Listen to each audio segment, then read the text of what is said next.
Hey everybody, this is Cody. And Sean, This is the place to hear about the paranormal, the supernatural, and and everything everything in in between. between.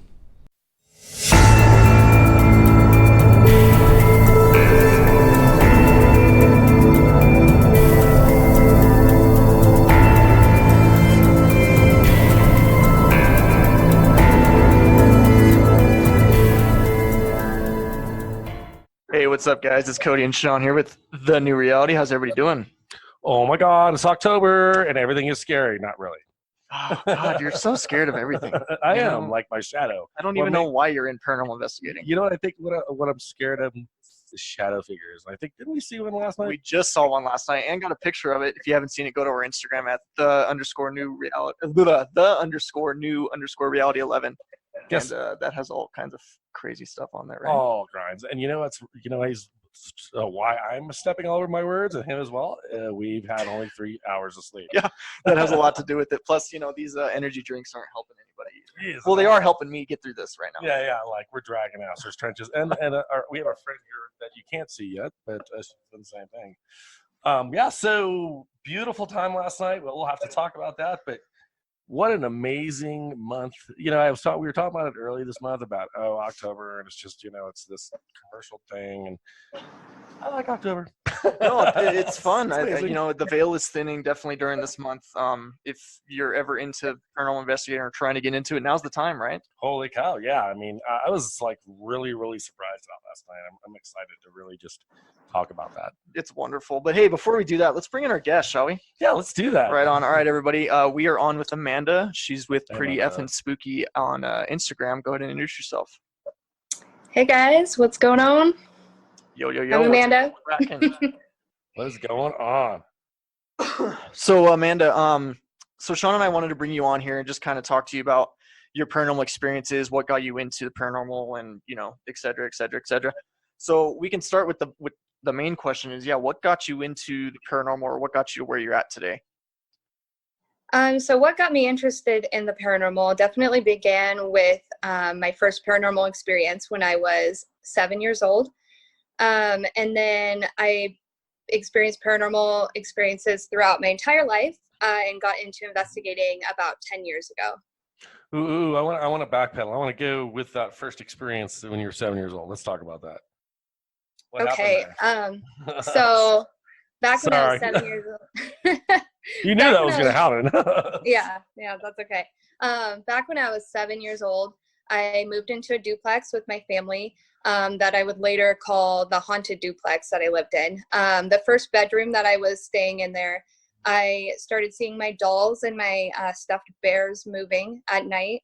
Wow. They would like move to watch me while I slept or was trying to sleep. And then that happened for a while. And then later on, as I was coloring on the floor one night with my back to the rest of my room, there was this old glass vase on top of a wooden dresser that moved from one side of the dresser all the way to the other side. And then after that, I made my mom switch me rooms because I was terrified. I'll say, Uh, but that didn't yeah. scare you just a tad, or? Oh yeah, I was really scared. I definitely Wow. wasn't the paranormal investigator at 7 years old that I am now. But Yeah. yeah, so the whole time that I lived in that place, I had experiences, and then it just followed me all throughout life. Well, what did you think it was that was inside that house? Which I honestly believe that you brought to you because of your abilities. But go ahead. What do you think it was? Sure. What do I think it was now, or what did I think it was then? Because Both. that has definitely Both. changed. Yeah. Absolutely. So Both. so back then, when I was that young, I didn't really have any like predisposition to thinking that the place should be haunted. I don't really recall like watching any scary shows or movies or anything like that. So when it started happening, I remember actually the first time I stepped into that house, I saw this crawl space, like attic entrance, and I also saw a penny on a windowsill. Random. I don't think that had anything to do with anything, but I remember thinking to myself, this place is kind of creepy, or this place makes me feel weird. I feel like there's something else here. So then when things started happening, I don't know, I had like some kind of knowing that it was something that was there but wasn't really there. I definitely didn't really understand it though until I was older. Now I agree with you, though. I think that maybe it was something that I had brought forth just because of my sensitivity. I don't know. I don't know if that place was haunted by anybody else that lived there afterwards, but So I'd love to find out. I do want to ask you now, are you, as far as accepting of that sensitivity, or are you still more of what do you call it? Not acknowledging it, right? Like are you more of a scientific approach, or do you kind of just go hand in hand? Yeah, that's an interesting question, because I'm definitely really accepting of that sensitivity, and I have been for quite a while now. It's definitely a part of my life, and I'm okay with it. However, within the last few years, I've tried to take a more scientific approach, and have tried to kind of adjust how I look at the experiences that I have, and trying to understand them with a more scientific-minded approach. Nice. Well, I guess the follow-up by question would be the religion thing, right? Yeah. That actually brings us into our next question. What would be your faith, or do you have a faith, or what would what do you call to, essentially? So I grew up Christian. I actually grew up in a Baptist church, but I don't identify as Christian anymore. Gosh, I don't know. I would say that I now practice like modern Wiccan, probably, but I don't subscribe to calling myself that either. I'm one of those people that doesn't really want to label myself. Label. Yeah. Yeah. It's what goes with the heart, right? What feels good to you in your heart, right? Yeah. Well, that's actually kind of what we are. I mean, we're not wicked at all, but we basically take from every religion and kind of make it our own. It's just whatever resonates with you, really. Yeah. Absolutely. I like to tell people that I'm satanic just to scare the hell out of them. Leave me the fuck alone. Yeah, I looked into Satanism like earlier this year when that documentary Hail Satan came out, and I was like, maybe I'm into this, and I was like, yeah, not really my thing, to be honest, but I like respect it, and I feel like it's like that with any religion. Like I love learning about different religions, and like you said, like picking up bits and pieces from each one of them. I think a lot of religion has good things to offer, but I don't subscribe to any specific religion. What resonates, right? What feels good? What feels right? Yeah. Absolutely. I mean, you call it spirit. I dare to call it spiritualism at one point, but again, with the mediumship side of things, I do feel that divineness, and it's really hard to label something like that. It's there's just a level of knowing that you're dealing with something that doesn't need a label. And that's what we do in the society. You got to label everything and call it this and call it that. And hey, what do you feel? I feel like we should just say we're Christian and just be batshit crazy to people, right? So, Amanda, how long have you been paranormal investigating? I've been paranormal investigating for 10 years, I would say. Wow. I started, 10 years ago. Okay. Now, were you with a group by yourself? Are you with a group now, or? I was first with a group. That's when I began. I began investigating with a group in Montana, and it was a group of about, I think, like 10 or 12 individuals. Wow. And I was in that group for a few years, and then I moved to Washington, and now I'm doing it by myself. It wasn't until this year, though, that I started like really marketing myself and trying to put myself out there for taking investigation requests. Okay, nice. Right on. So, what is your most scariest situation you've ever been in? Like, what's scared to live in daylight out of you? If that happens. All right. So I get asked this question a lot, and I've really been like thinking about it lately and thinking about my answer, because honestly, when I'm investigating, I don't want to say I'm not scared, but the adrenaline kind of overcomes, and right. it makes me feel something different than being scared, I would say. So it's hard to reflect back on things that have happened investigating, but the scariest times have come when I'm not expecting it, when I'm not looking for it. Right. So what comes to mind is my first experience with sleep paralysis, and some experiences that came following that. So sleep paralysis, now was that when you were younger, or is that kind of where you're at right now, or how long ago? So that actually started maybe right around like 10 or 11 years ago. I think it actually started right before I join the paranormal group that I was in. And it still happens to this day. So we need to go into that because Cody has sleep paralysis as well, and I would love to hear what the similarities are with both of you guys. So hey, can you go into that a little bit? Are you okay with that, or? Oh yeah, I'm okay with that. Let's do it. Yeah, it's been happening for so long. I'm fine with it. But so it began. It began in a very typical like the way that a lot of people experience it, which was, I opened my eyes and I saw a tall black figure standing over the foot of my bed. I couldn't move. I felt like there was pressure on my chest. And the figure just stood there and watched me. And then I woke myself out of it and I kind of jumped out of bed and that was that. And then it actually ended up, maybe evolving is the right word, into the black figure turning into people, or rather people were visiting me, but it was still, I was still in this like state of paralysis. So the only thing I know to call it is sleep paralysis. However, it's kind of evolved into including, not as many of the sleep paralysis symptoms as you're used to hearing, I guess. So, okay, I want to kind of dig into that. When you say the black figure or whatever, the black shadow turned into people, what do you mean by that? So I guess I should rephrase that. It's not like it shows up as a black figure and then like morphs into a real person. That would be crazy, but that would be cool. But crazy. Yeah, that'd be so cool. But we get a picture of that. Yeah. But yeah, it used to be, or it started as a black figure. And then I began having experiences where I would open my eyes and there would be an actual person that I didn't know, or maybe two people, or maybe a few people. And it was like these different people that I didn't recognize and I didn't know were visiting me in my sleep, but my body was still paralyzed. So as if I was still, still asleep. So your mediumship, right? So are you learning with your practices, if you will, on grounding and all those things? It seems really like you're all over the place. But I mean, as far as grounding your energy, because I feel like a lot of those are coming to you just for direction. You're a medium, right? You know that. That's why you're looking into paranormal.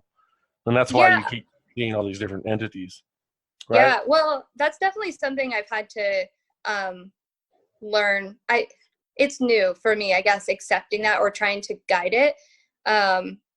But yeah, it's been happening long enough. I guess I accept it as mediumship. I'm learning to control it, or to control how I react to it. Though within the last year, I've it hasn't been as negative as it once was. Yeah, because you've got more control already. When you accept it, it's more easier to control. Sorry, it's just a familiar grounds for me. So yeah, you're just going through it right now. Yeah. But yeah, you're doing fine, right? Accepting it's the big part of it. Mm-hmm. Yeah, sleep paralysis is crazy. If anybody listening, it pretty much sucks all around. But yeah, there is. If you live with it long enough, there is ways to learn how to deal with it or learn how to control it. And there's also, I've come to know recently, there is ways to actually get yourself out of it kind of quickly. But all around it sucks. Yeah, basically I've had different ones as well. I'm sure you have as well, Amanda. But the most prominent ones are like you said, like a shadow, like standing in the corner, it coming closer and closer and closer. I've actually had some where I actually felt like I was lifted up and I was spinning. Wow. And wow. Didn't know what to do, didn't know what to think. I was awake looking at this thing standing at my bed and I was spinning. Wow. And I'm like, what the hell is going on? This is actually just recently. I was like, what is going on? What do I do? And what's that? I was going to say, that sounds like astral projection to me. Yeah. And that's kind of what I figured too, because I have done that before, but I kind of shut that part of me down because I guess I was scared at the time. I don't know. It was just, there was a lot going on. I think maybe that has something to do with it, right? Yeah. So if you shut it down, maybe that's why you're having those issues. Absolutely. Right? It's kind of like you're holding back your opportunity. Right. Right. Well, when that was happening, because I Sean and I, we use Archangel Michael as like our protector or our faith or whatever. So I brought him in and it ended instantly. It was able to like fall my body stopped spinning, and then the thing just kind of dissipated, and I woke up. And what's your protection as far as you said Wicca? Is there a ceremony that you do before you do your investigation? I definitely like pray in a sense. I usually call to like spirit or the universe or whatever. And then I have, I'm a rock person. I have my crystals that I have. I've mentioned that I absolutely love crystals, right?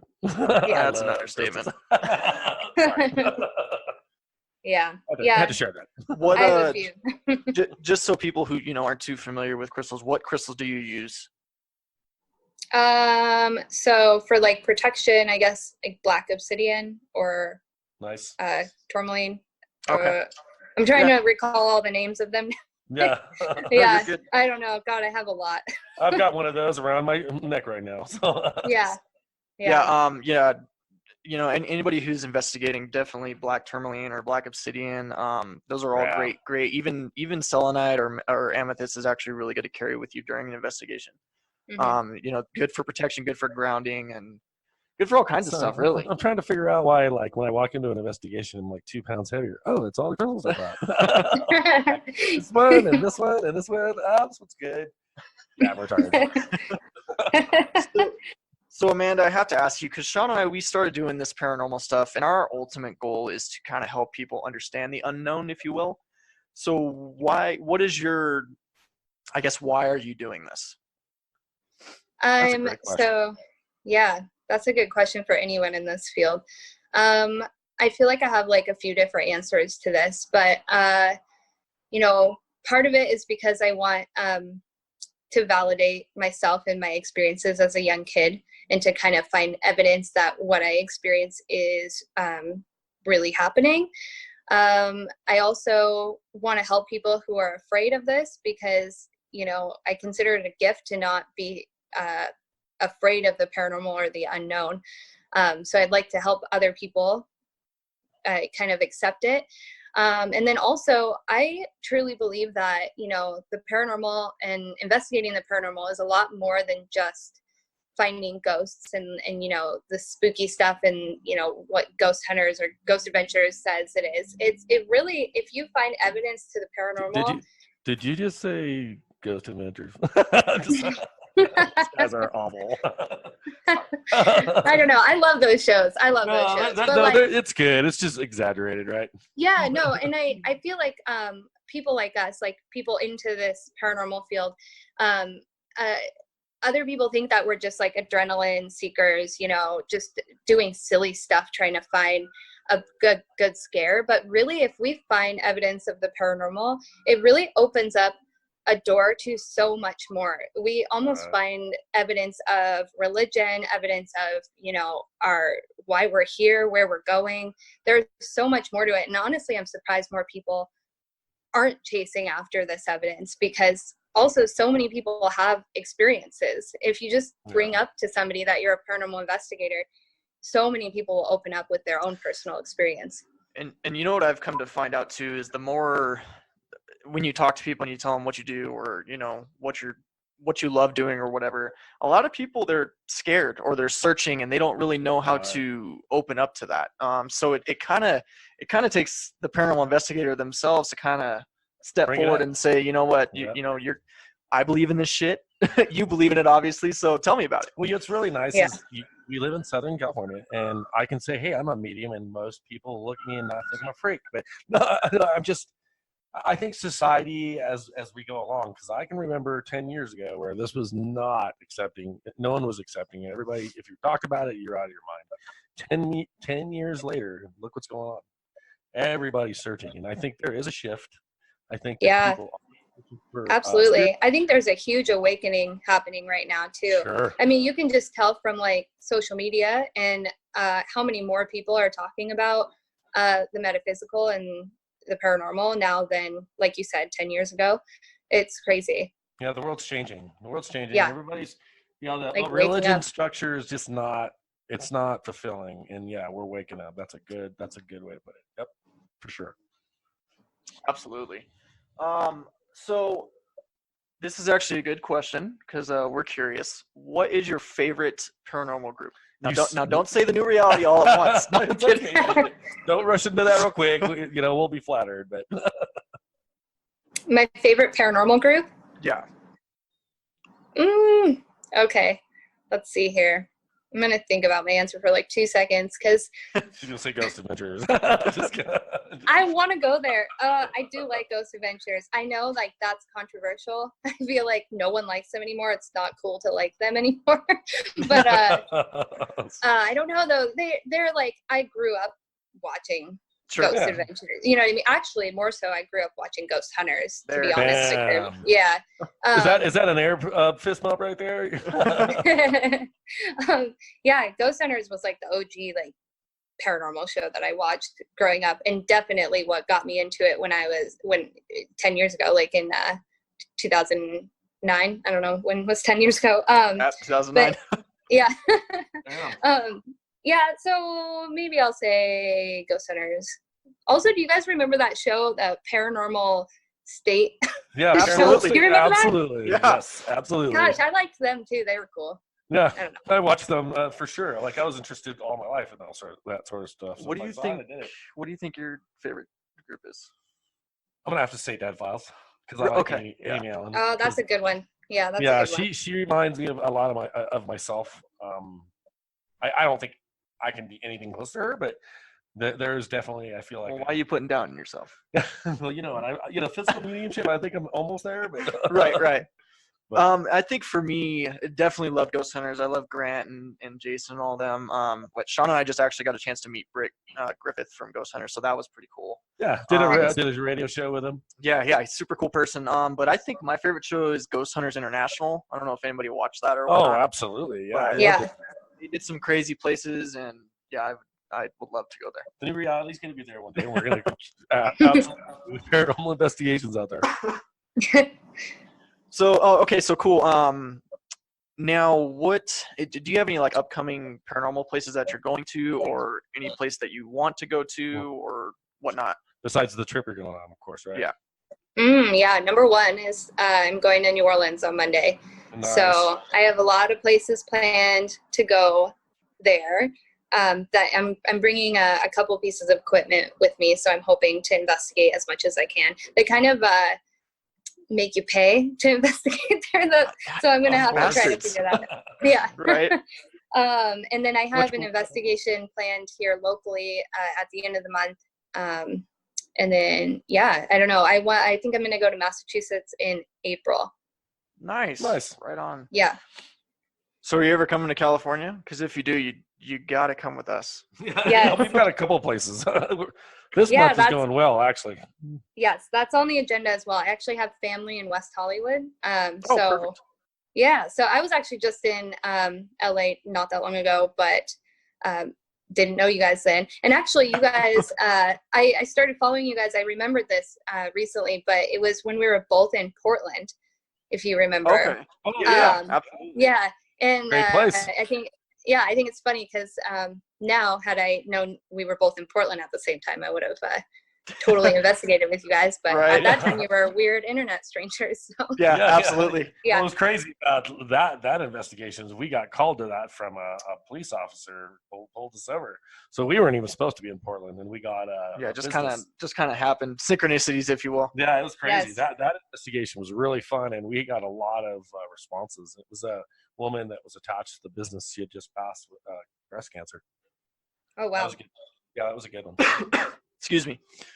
So, a couple more questions here. I'm actually kind of curious because Sean and I, like I said, we want to talk to you about what happened last night because it's pretty intense. But what do you think during an investigation what was your most prominent catch, if you remember that? So my most prominent catch would probably have to be a video I got in the old Idaho State Penitentiary. Oh, I'm so jealous. Yeah, me too, right? I was actually just there was like not very many people there, and I was exploring in the daytime, but I did have my video camera on me, and I was like investigating on my own. And I go into the solitary confinement area, and I'm kind of like going from cell to cell saying, oh, this one gives me this vibe and this one's kind of creepy. And then I get to this one cell in particular, which you can walk into. And I was like, oh, this one is really creepy. I don't know why, but this one's giving me the creeps. It's freaking me out. And so I take my video camera and I like just kind of put my hand in there. Like I don't even walk into the cell, and I pan my video camera over to the corner, and it's a tiny cell just with an, like a skylight in the top. And I pan my video camera over, and then that's that. I leave. I review the video later, and I actually caught the outline of a tall, broad-shouldered man in negative effect because the cell was so dark. Wow. Yeah. So that's the first and only time I've ever seen anything like that, like where it wasn't a shadow. It was like a slight like negative effect of definitely the shape of a man standing in the corner. Wow. So when you said you felt uncomfortable, what, like, can you go into specifics on how did you feel? Because again, we're feelers, right? We go into a place and feel, what do you feel and how do you feel? So the best way I can explain it, if I have a feeling that something is present, is the feeling you get when you're really nervous to do something, like maybe a performance. I used to be in piano, actually, like piano lessons, and we'd have recitals, and I'd get so nervous before recitals, and my like heart would drop, kind of, and give you that unexplainable, almost sick feeling, and your heart would race. It's that feeling, that really nervous feeling. No, I know what you feel. Yeah, I know what you're saying. Like, I'll get the feeling when I go through a threshold and it'll feel heavy, like you're walking through mud.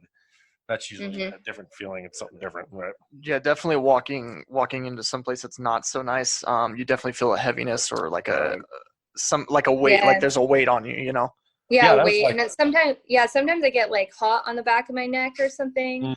And then I tend to like disassociate a little bit, like where you kind of feel like you're watching it from outside of yourself. Third person. Yeah. Yep. Yeah, exactly. Now, do you feel with your hands at all? Like, do you feel energy with your hands? She's all, no, that's freaking weird. Reiki master. I don't know, like not in particular, but like I have definitely felt energy near my hands, is what I'm thinking, but I don't use my hands necessarily. Do you? Okay. Yeah, I do. Yeah, that's something that I learned very quickly within the paranormal, right? You as well. Yeah. Definitely just going to Sedona. that too. No, but definitely going into a place or investigation, really using my hands to kind of get a baseline of the place, and then it's really cool how Sean and I work, because I'll go in and I'll feel it, and then Sean will go in and he'll see it, and we'll kind of just coincide with each other, and we're able to kind of pinpoint what's going on, Yeah, and it's really nice because if he says, "Hey, I feel this over there," and then I'm able to go in and start going into specifics, then it validates each other, and then we try to do the equipment, right? And if we get K2 hits and things like that, then it's more validation. So yeah, it's great. We do it often. You'll definitely do that, and then we'll put our equipment there, and next thing you know. Nice. Yeah. So what kind of equipment do you use? I was going to ask, like, what's your favorite paranormal equipment?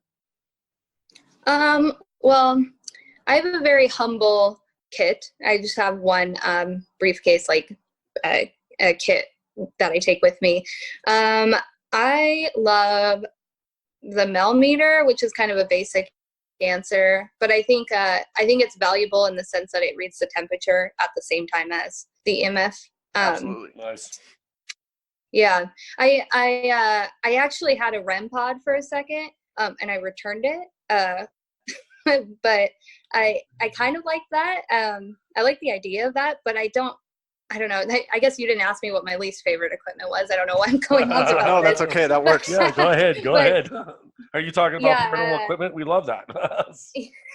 Yeah, I like the idea of something similar to a REM pod in that it catches like the nearness of something or someone. But I didn't think that the REM pod was necessary for myself. I mean, I'm a one-woman show right now, so sure. Yeah, just a millimeter and a digital recorder is like solid, but I have a And- few more things in that. And that's honestly really all you need. Sean and I started with a really basic video camera, a recorder, and a K2 meter. That's it. Mhm. And sometimes Yeah. it's a pain in the ass because now we got cameras and try to carry them, and then we got to set them. It's just too much. But I mean, Well, go ahead.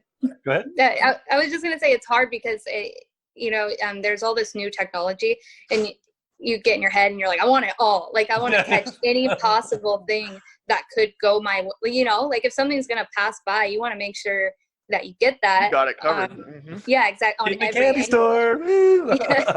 Sorry. So, yeah, I get that. Yeah. And it doesn't help that they're just so damn expensive too. Oh my Oh my god. Yeah. Well, it's nice to have some of that stuff when we're inside the buildings, but like last night we were outside and it was we had all kinds of different people. It's too much. Yeah, so it's kind of nice to keep it, simple. We did have a lot of personal experiences, but it was like, Yeah. oh, I want to hear about your personal experiences last night. Oh, so I think woohoo. I think so we didn't really catch much at first. We were kind of it was pretty cold and we were just kind of doing our own thing, walking around with the recorders out, doing EVP sessions. I did catch a couple like footsteps and I actually heard a really faint woman moaning. And I actually heard that. Yeah. I went over that today. Yep. Right. Oh, so you got that too then? Yeah, I did. It was really drawn out, but I think we would have got a better. I didn't listen to the recorder. It was the camera. Yeah. Okay. So yeah, we were just doing that. It was about just entering witching hour. And we heard this really super high pitched loud woman scream like she was falling off the bridge. And everybody there heard it. There was like 6 of us. We all turned around and we're like, let's go. Yeah. Let's go up there. Yeah, it's funny. We heard it. We ran. Like, you guys are, wait for me. I'm trying to grab something. Well, we heard it, Nick and myself, we heard it when we were up in that one area. You didn't hear it, and Jennifer didn't hear it. Right. Myself and Nick both heard a scream. It was much lighter, but earlier that evening. Yeah. So are you familiar with the suicide bridge at all, or have you heard anything about it? I think I've heard a little bit about it, but I want to hear more. So just a little brief history. It was built in the early 1900s, and then they have over like 50. I think he said 75 right last night. Well, 50 during the Depression. Yeah, 50 recorded suicides during the Depression of just people jumping off. And then past the Depression, there was obviously more. There's one story where a young mother attempted to kill her baby, threw the baby over the ledge. Or over the bridge, and then the baby fell on the trees and then ended up on the floor, but lived. And then shortly after, the mom, she was crazy, I guess, I don't know, and then jumped over the bridge, and she actually died. And they've caught video, right? Just recently, they said a woman that had committed suicide a week before. There were some guys on motorcycles, and they had GoPro on their helmet. As they were going around the turn, there was this full body apparition getting ready to go over the fence. And it was like perfect see-through and everything. So it was pretty interesting. Wow. And again, that was just, there's more than just 50. It was 50 in the Depression. So like you said, 75 plus. There was quite a bit. Sean and I definitely felt a lot of despair there, a lot of heaviness. Pretty much everywhere you went was pretty heavy. But I think the craziest thing that we heard was we were all just chilling, not even investigating, just kind of bullshitting, and we hear this really loud rumble, like an earthquake almost. From the bridge. From the bridge, rumbling, and then we hear like a boom. Right? Like a boom, and then something falling down the tree. Like a big, heavy thing falling down the tree. We're all waiting for something to drop at the bottom, and nothing dropped. Yeah, it was the weird most bizarre thing. And we had what's her name that was with us? She's on Ghost Lab, and she's starting like Katie Burr. Yeah, she was with us. Totally, we were all like everybody there. It was experienced paranormal investigators, and we all were like, "What the hell was that?" Yeah, I'm confident saying it was a residual, not residual. Absolutely. Well, residual, but it was a spirit reenacting their death. Yeah, a loop, if you will, just happens. Yeah, because there was, I do think there is dark there. We kept seeing all kinds of shadows, and as you saw on our Instagram, there is shadows. We were seeing that all night long. Like we were areas where we were feeling sick. Yeah. We were smelling perfume. We were smelling cologne as well in that area. Yeah, all in all, it was a great place to investigate. I highly, highly recommend anybody in this area going, or if you come to visit, definitely go there. It's wonderful. Yeah, be safe because there's some people that hang out that aren't probably the best. Yeah. So don't go there by yourself. So do you have a special location that you've been that you want to tell anybody about, like a cool story? A cool story of a location I've been at. Yeah, like a local location. Oh, local. Well, I'm in Spokane, Washington. Are you guys familiar with Spokane at all? Absolutely. Yeah, we were at what was it, Trout Lake, Trout Lake in Washington. Yeah, we were by Trout Lake, and then I've spent quite a time in Seattle before, but I've drove through Spokane and everything, so yeah, I'm pretty familiar with it. Nice. Well, yeah, Spokane is like a mid-sized city. We have our history goes back about to like the late 1800s, so not super old. But someplace that I love in Spokane is a cemetery called Greenwood Memorial Terrace. I post a lot about it on my Instagram. I'm often there. But it's like a 3-tiered, very large cemetery with graves ranging from, the mid 1800s until present day. But I have experienced some things near the edge of the cemetery where there used to be a train tunnel, a train used to run through there at one point, even when it was a cemetery. And then it was closed off, I think, back in the 70s. And there were supposedly some people who had died over there. So I've smelt different like perfumes and things over there, and just get a really, really eerie feeling in that cemetery. So that's definitely a favorite for me in Spokane. How about EVPs? What's your best EVP? Class A, perfect, clear EVP. Oh my gosh. I know you've got a couple of them. Yeah. So I've gathered some EVPs recently, but some of the best EVPs that I gathered were back this investigation I did in Montana at a funeral home. It was like this old house in Joliet, Montana. It's like a nowhere town, and it used to be like a house and then a funeral home and then a church or something weird like that. And I remember the EVP. I'm trying to remember this. It's been a while, but anyway, we were in the basement, and the basement was just like all rock, and we had been having these crazy responses on the K2 meter, and we had an EVP that was Class A, and it said my group member's name, actually. Wow. Which was bizarre.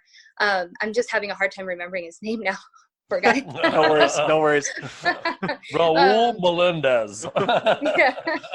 Yeah. I don't know, but yeah, I don't get a lot of Class A EVPs all that often, which I think is interesting. I have a great digital recorder, but I haven't gotten any good ones recently. What's the best one that you guys have gotten? Oh man, I've got a handful. I think there's been a bunch. I can go on and on, but I think the most recent? What was the most recent was probably George Air Force Base. Uh-huh. We were inside there. This is an abandoned Air Force Base, abandoned hospital, and we're inside there. And what is it? She said, "I hate it here." Yeah, I hate it here.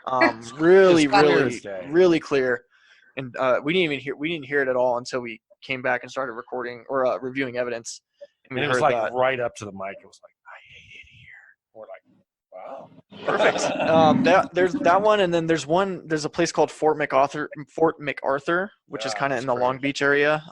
That place is freaking wonderful. It's like an old military base, and it was during the day. It was before we went inside or anything, and we were up top chilling. It was me and Sean and a couple other investigators, and we were just doing a little EVP session. I had my earphones on, and I was listening in real time with the EVP or whatever, or with the recorder. And one of our partners asks a question, and then you hear a little girl say, "What did you want me to do?" Everybody stopped, and they're all, "Who's that?" And you could hear it, and they caught it. It was like all like what do you want to do? It was like all this electronical. Can you do that again? No, I can't do it. Myself enough.